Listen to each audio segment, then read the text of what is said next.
I never told my family I owned a billion-dollar empire. They still saw me as the failure. The disappointment. The one who couldn't get her life together.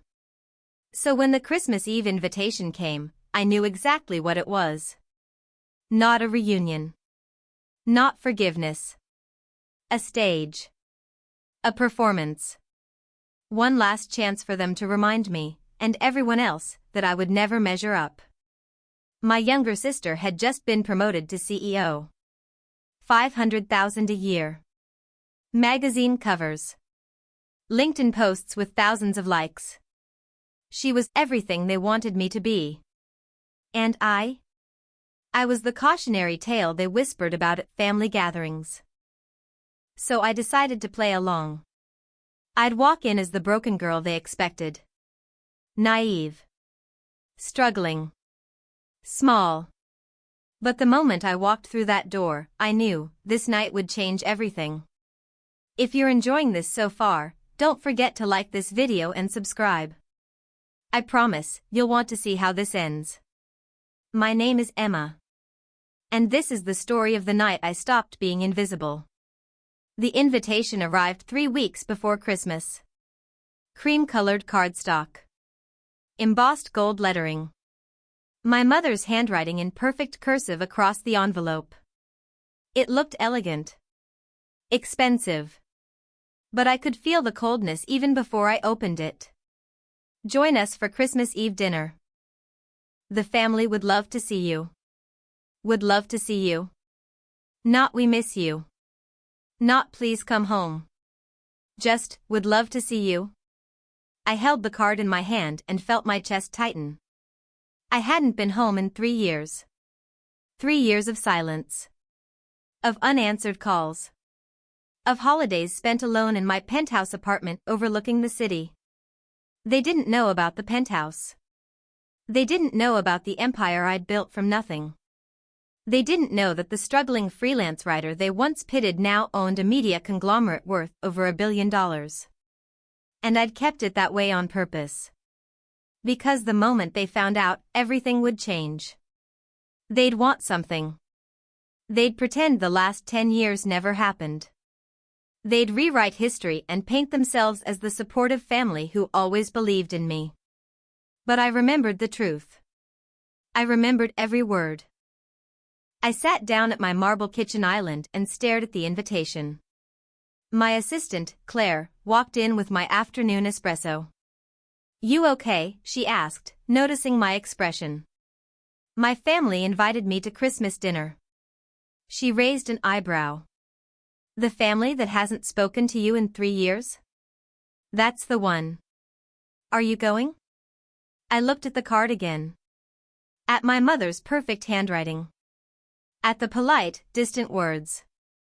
"Yeah," I said quietly. "I think I am." Claire tilted her head. "Why?" I smiled, but it didn't reach my eyes. Because I want to see their faces when they realize who I really am. "Emma, don't worry. I'm not going to announce it. I'm not going to show up in a designer dress and flaunt my success. I'm going to do the opposite." She frowned. "What do you mean?" "I'm going to give them exactly what they expect. The failure. The disappointment. The girl who never got her life together." I paused. "And then I'm going to watch them try to tear me apart." Claire was quiet for a moment. "And after that?" I took a sip of my espresso. "After that, I'll decide if they deserve to know the truth." The next 3 weeks passed in a blur.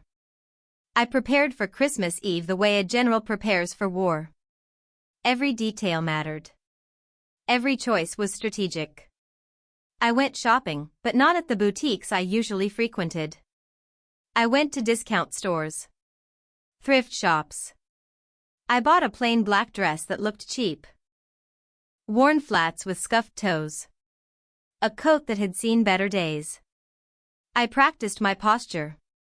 Slouched shoulders. Uncertain steps. The body language of someone who'd been beaten down by life. I rehearsed my stories. The struggling freelance career. The tiny apartment I supposedly lived in. The bills I could barely pay. It felt strange, pretending to be the person they thought I was. But in a way, it was liberating. I was playing a role. And I'd always been good at that. The night before Christmas Eve, I stood in front of my bathroom mirror and barely recognized myself. No makeup. Hair pulled back in a simple ponytail. Clothes that hung loose and shapeless on my frame. I looked tired. Small. Forgettable. Perfect. I took a deep breath and whispered to my reflection, "Let's see how they treat you now." Christmas Eve arrived cold and gray. Snow fell in thick, silent curtains as I drove through the suburbs toward my childhood home. I hadn't been back in so long. The streets looked smaller than I remembered. The houses closer together. Everything felt like a memory that didn't quite fit anymore. I parked my car, a modest sedan I'd rented for the occasion, 2 blocks away. I didn't want anyone to see me arrive. I wanted to walk up to that house the way I used to. Alone. Unseen. The house looked exactly the same. Red brick. White shutters. A wreath on the front door with gold ribbon and pine cones. Through the window, I could see warm light. Movement. Laughter. They were already inside. Already celebrating. I stood on the sidewalk and felt my stomach twist. Part of me wanted to turn around. To get back in the car and drive away. To protect myself from whatever was waiting inside. But I didn't. I walked up the driveway. Climbed the steps. Raised my hand to knock. And then I heard it. My sister's voice. Bright. Confident. Cutting through the warmth like glass. I still can't believe she's actually coming. After all this time. My mother's voice, quieter but just as sharp. I thought it was the right thing to do. Invite her. Show her we haven't forgotten her. Even though she's a mess? My sister laughed. Mom, she's 32 and still freelancing. She probably can't even afford Christmas presents. Sophia, don't be cruel. I'm not being cruel. I'm being realistic. Emma made her choices. And now she has to live with them. I stood there, hand frozen in mid-air, and felt something cold settle in my chest. This was why they invited me. Not to reconnect. Not to heal. To remind me of my place. I took a breath. Steadied myself. And then I knocked. The door opened almost immediately. My mother stood there, perfectly dressed in a cream cashmere sweater and pearls. Her smile was polite. Distant. Emma, she said. You came. Hi, Mom. She looked me up and down, and I saw it, the flicker of satisfaction in her eyes. The confirmation that I was exactly what she expected. Come in, she said, stepping aside. Everyone's in the living room. I walked inside, and the warmth of the house hit me immediately. The smell of cinnamon and pine. The soft glow of the Christmas tree in the corner. It should have felt like home. But it didn't. I stepped into the living room, and everyone turned to look at me. My father, sitting in his usual armchair by the fireplace. My sister, Sophia, standing by the tree in a designer dress that probably cost more than most people's rent. Her husband, Marcus, beside her with a glass of wine. My Aunt Carol. My Uncle James. A few cousins I barely remembered. All of them staring. Emma. Sophia said, her voice too bright. Too performative. Oh my God, you're here. She walked over and hugged me, but it was stiff. Mechanical. The kind of hug you give someone you're obligated to acknowledge. Hi, Sophia, I said quietly. She pulled back and looked at me, her eyes scanning every detail. You look different. Different how? I don't know.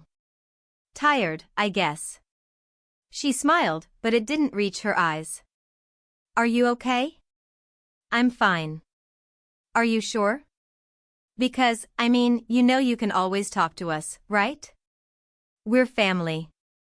I wanted to laugh. To scream. To ask her where this concern had been for the last 3 years. But I didn't. I just smiled. I know. Thank you. My father stood up and walked over. He didn't hug me. He just nodded. Emma. Hi, Dad. How's the freelance work going? There it was. The question I'd been waiting for. It's going, I said, keeping my voice small. Uncertain. Some months are better than others. He nodded slowly. Well. Keep at it. Maybe something will come through eventually. Eventually. Like I was some kind of long shot. Some kind of charity case. I bit the inside of my cheek and nodded. Yeah. Maybe. Sophia gestured toward the couch. Come sit. We were just talking about my promotion. Of course they were. I sat down, and for the next 20 minutes, I listened to Sophia talk about her new position. The salary. The perks. The corner office with floor-to-ceiling windows. Everyone listened with rapt attention. My mother beamed. My father nodded approvingly. My aunt asked questions like Sophia was giving a TED Talk. And I sat there, invisible. Finally, my mother turned to me. So, Emma. What have you been working on lately? All eyes turned to me. I hesitated. Played with the hem of my cheap dress. Just some articles. Blog posts. That kind of thing. For anyone we'd know, my father asked. Probably not. Sophia leaned forward. Are you still living in that little apartment? The one you told us about? I nodded. Yeah. And you're able to make rent okay? I looked at her. At the concern in her voice that didn't match the curiosity in her eyes. She wanted to hear me say I was struggling. She wanted confirmation. Some months are harder than others, I said quietly. My mother sighed. Emma, if you ever need help, you can ask us. I know. We worry about you. I almost laughed. Worry.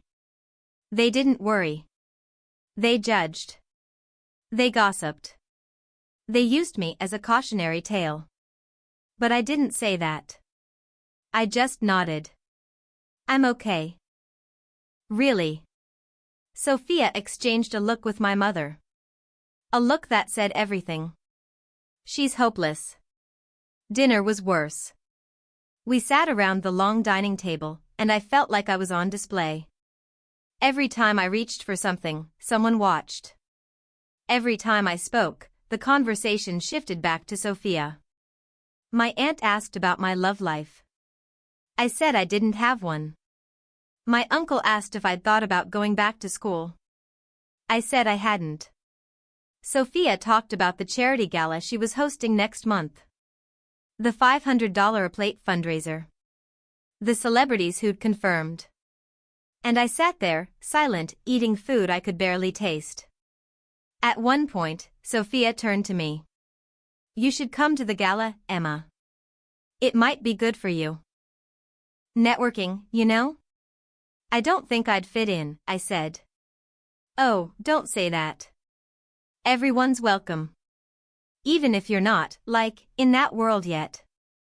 Yet. Like it was inevitable that I'd always be on the outside. My father poured himself more wine.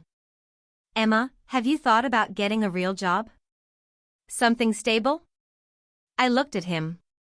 I have a job. Something with benefits. A salary. Freelancing is fine for a hobby, but it's not a hobby. He raised an eyebrow. I'm just saying, at your age, you should be thinking about your future. Retirement. Security. I am thinking about it. Are you? Sophia chimed in. Because, Emma, I'm not trying to be mean, but you're 32. And you're still living like you're 25. I set down my fork. What does that mean? It means you don't have stability. You don't have a career. You don't have a plan. You don't know what I have. She laughed. Emma, come on. We're family. We know. I stared at her. At the smugness in her eyes. At the way she leaned back in her chair like she'd just delivered some kind of profound truth. And I realized, this was the whole point. This dinner. This invitation. This entire night. They didn't want me here to reconnect. They wanted me here to remind me that I was less than. I stood up. Everyone looked at me. I need some air, I said. My mother frowned. Emma, we haven't even had dessert yet.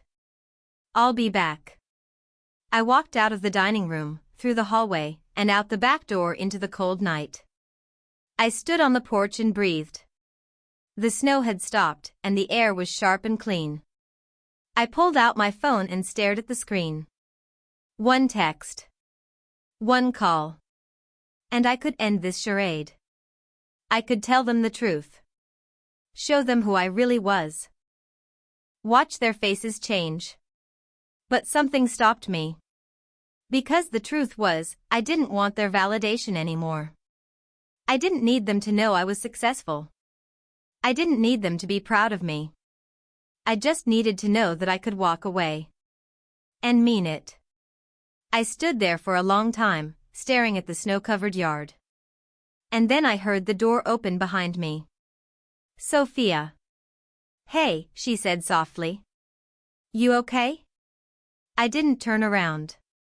I'm fine. You don't seem fine. I'm fine, Sophia. She stepped closer. Look, I know tonight's been a lot. But we're just trying to help. I turned to face her. Help? Is that what you call it? She blinked. What? You invited me here to humiliate me. Emma, that's not, you wanted to see me fail. You wanted to confirm that I'm the mess you all think I am. That's not true. Isn't it? I stepped closer. You've spent the entire night talking about your success. Your career. Your life. And every time I say something, you shut me down. Because you're not doing anything, Emma. She snapped. You're 32 years old, and you're still pretending that freelancing is a career. It's not. It's an excuse. I stared at her. You have no idea what I do. I know enough. Do you? I felt something crack inside me. Something I'd been holding back for years. Do you know that I built a company from nothing? That I own a media conglomerate worth over $1 billion? That I have 200 employees and offices in 6 countries? She froze. Do you know that I've been on Forbes 30 Under 30? That I've been featured in Time magazine? That I turned down a buyout offer from one of the biggest tech companies in the world because I didn't need their money? Her mouth opened, but no sound came out. I didn't tell you, I said quietly. I didn't tell any of you. Because I wanted to see how you'd treat me if you thought I was nobody. Emma, and now I know. I turned and walked back inside. The dining room was silent when I returned. Everyone was still sitting there, finishing dessert, laughing about something my uncle had said. I stood in the doorway, and slowly, one by one, they noticed me. My mother looked up. Emma, are you? I'm leaving, I said. What? But we haven't, I'm leaving. And I don't think I'll be coming back. My father frowned. Emma, don't be dramatic. I'm not being dramatic. I'm being honest. I looked at each of them. You invited me here tonight because you wanted to feel superior. You wanted to remind me that I'm the failure. The disappointment. The one who never lived up to your expectations. That's not true, my mother said. It is true. And the worst part? I let you. I came here and played the role you wanted me to play. Because I wanted to see if you'd treat me with kindness even if you thought I had nothing. Emma, we do care about you. No, you don't. You care about the version of me that makes you feel better about yourselves. I reached into my bag and pulled out a business card. I set it on the table. That's my company. Look it up. Google me. You'll find everything you need to know. My mother picked up the card, her hands trembling. I built an empire, I said quietly. And I did it without any of you. I turned and walked toward the door. Sophia's voice stopped me. Emma, wait, I didn't turn around. Merry Christmas, Sophia. And then I left. I walked out into the cold night, down the driveway, and back to my car. I sat in the driver's seat and gripped the steering wheel. And then, finally, I let myself cry. Not because I was sad. But because I was free. I didn't hear from them for 2 days. I spent Christmas morning alone in my penthouse, sipping coffee and watching the city wake up below me. Claire called to check in. I told her I was fine. And I was. For the first time in years, I felt light. On December 27th, my phone rang. My mother. I stared at the screen for a long time before I answered. Hello? Emma. Her voice was quiet. Strained. We need to talk. Do we? Please. Can you come over?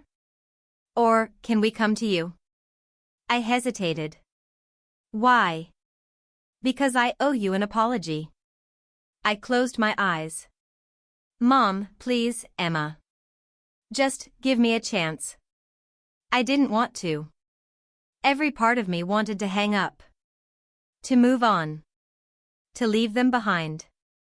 But something in her voice stopped me. Fine, I said. You can come here. An hour later, my mother and Sophia stood in my penthouse. They looked around, wide-eyed, taking in the floor-to-ceiling windows, the marble floors, the art on the walls. Emma, my mother whispered. This is my home, I said simply. Sophia was silent. She looked smaller somehow. Less sure of herself. We sat down in the living room and for a long moment, no one spoke. Finally, my mother broke the silence. I'm sorry. I looked at her. For what? For not believing in you. For not seeing you. Her voice cracked. For treating you like you were less than. Why didn't you believe in me? I asked quietly. She hesitated. Because I didn't understand what you were doing. You didn't follow the path we expected. You didn't go into law or medicine or business. You wanted to write. And I thought that meant you'd struggle forever. So you gave up on me. Yes. Tears filled her eyes. And I was wrong. I looked at Sophia. And you? She swallowed hard. I was jealous. I blinked. What? I was jealous of you, Emma. You were always the creative one. The brave one. You left home and built something on your own. And I followed the script. I did everything I was supposed to do. And I resented you for being free. So you made me feel small. Yes. She looked down. And I'm sorry. I sat back, processing their words. Part of me wanted to stay angry. To hold on to the hurt. But another part of me, the part that was tired of carrying this weight, wanted to let go. I don't know if I can forgive you right away, I said honestly. But I'm willing to try. My mother nodded, tears streaming down her face. That's all I can ask. We talked for hours. About the past. About the mistakes. About the hurt. And slowly, something began to shift. It wasn't forgiveness. Not yet. But it was a beginning.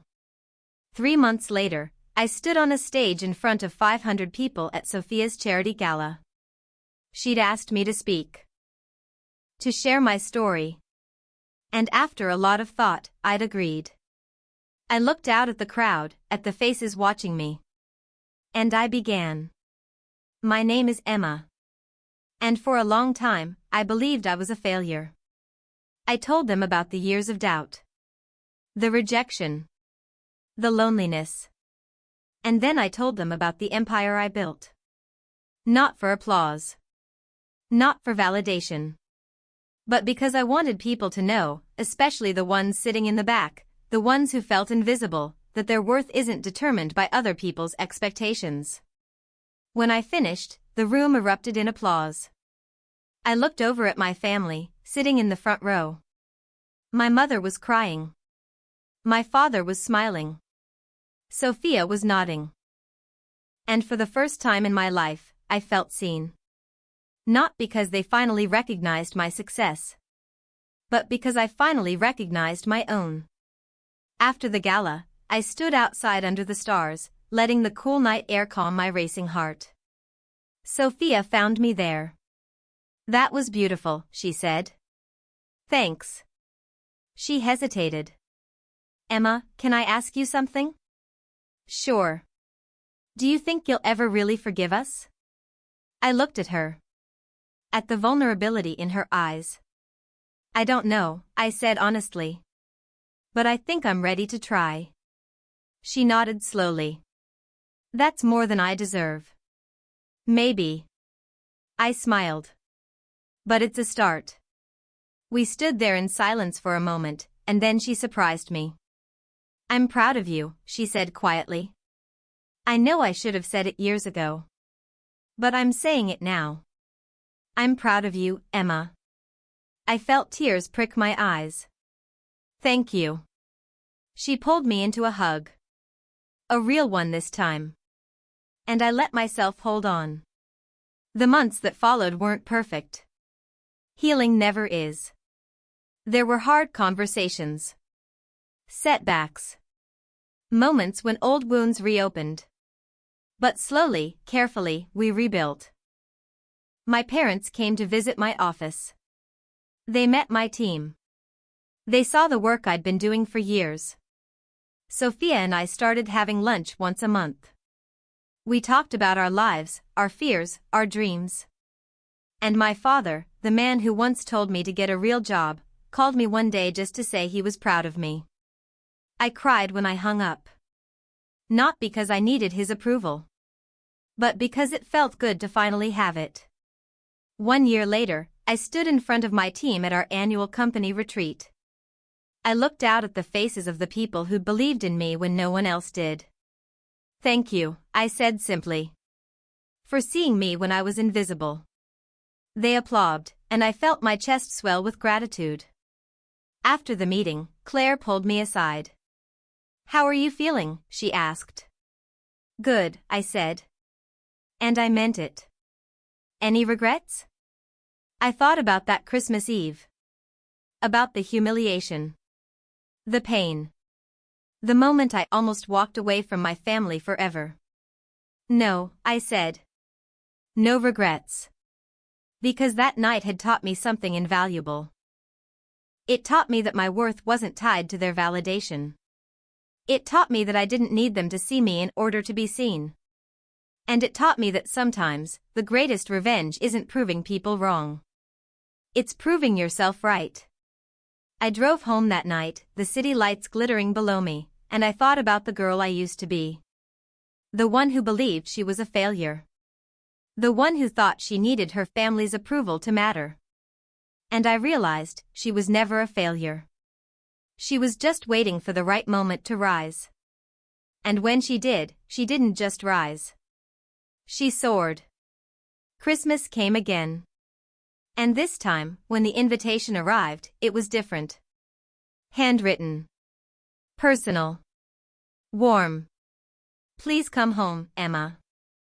We miss you. I held the card in my hand and smiled. This time, when I walked through that door, I wouldn't be pretending. I wouldn't be playing a role. I would just be me. And that was enough. I pulled up to the house on Christmas Eve, and this time, I didn't park 2 blocks away. I pulled right into the driveway. I didn't wear a cheap dress. I wore something that made me feel like myself. And when I knocked on the door, my mother opened it immediately. She didn't look me up and down. She didn't judge. She just smiled. Emma. You're here. I'm here. She pulled me into a hug. A real one. And I felt years of pain begin to dissolve. We walked inside together, and this time, the warmth felt real. Sophia was there, along with her husband and their new baby. My father stood up when he saw me. Emma. Hi, Dad. He walked over and hugged me. Tight. I'm glad you came, he said quietly. Me too. We sat down, and for the first time in years, I felt like I belonged. Not because I'd proven myself, but because I'd finally learned that I didn't have to. After dinner, Sophia and I stood by the Christmas tree, watching the lights flicker. Do you remember when we were kids? She asked. We used to make wishes on Christmas Eve. I nodded. I remember. What did you wish for back then? I thought about it. I wished that one day, I'd be someone who mattered. She looked at me. And now? I smiled. Now I know I always did. She squeezed my hand. Yeah. You did. We stood there in the glow of the tree, and I felt something I hadn't felt in years. Peace. Later that night, I stood outside under the stars, just like I had a year ago. But this time, I wasn't alone. My mother joined me. It's beautiful out here, she said. It is. She hesitated. Emma. I know I can't undo the past. But I want you to know, I see you now. And I'm sorry it took me so long. I looked at her. At the sincerity in her eyes. I see you too, Mom. She smiled, tears glistening. Thank you. We stood there together, mother and daughter, watching the snow begin to fall. And I realized, this was what I'd been searching for all along. Not revenge. Not validation. Just connection. Just love. I drove home that night with a full heart. And when I walked into my penthouse, I didn't feel alone. I felt whole. I sat down at my desk and opened my laptop. And I began to write. Not for my company. Not for a client. Just for me. I wrote about the girl who felt invisible. About the woman who built an empire. And about the moment she realized, she didn't need anyone's permission to be extraordinary. She already was. I finished writing as the sun began to rise. I read over the words, and I felt tears stream down my face. Not tears of sadness. But tears of release. I'd spent so many years carrying the weight of their expectations. And now, finally, I was free. I closed my laptop and looked out at the city. And I whispered to myself, you did it, Emma. You really did it. Not because I'd proven them wrong. But because I'd proven myself right. And that was the greatest victory of all.